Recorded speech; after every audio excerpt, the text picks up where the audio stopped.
Pine গাছ।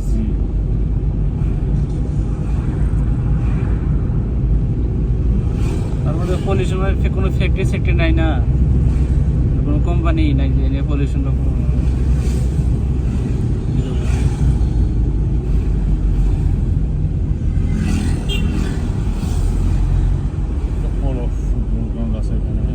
নাইছিলাম আগে বাস এখান থেকে যাতো। হ্যাঁ এখানে আমরা কাম করছি আমরা এখনো বাস এখান থেকে অন্যদিকে যায়, বাস আছে এদিকে তো যেতে পারে না। শিলংয়ের ভিউটাই আলাদা। এই শিলং ইয়ের বাজার আর কি বেশিরভাগ এনে মারুতি 800 না, অন্য গাড়ি কম, খালি এলটো।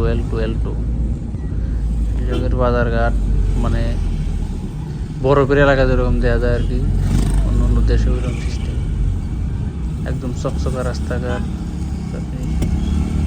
কিন্তু একটা জিনিসই বেশি, খালি এলটো। আসলে তো খুব আগলে আসামের থেকে উন্নত, মানে এমনি উন্নত না, জায়গা হিসেবে আর কি, দেহের সৌন্দর্য, পরিষ্কার পরিচ্ছন্ন এই হিসেবে আসামের থেকে বহুত ভালো, বহুত। আসামে নালা চালা গন্ধ, এনে কোনো গন্ধ কিচ্ছু নয়, চকচকা জায়গা, মজা। এটা লেগে ভালো লাগে আর কি। ঠান্ডা মৌসুম, গরমের দিনে বেস্ট। শিলং আসলে মজা।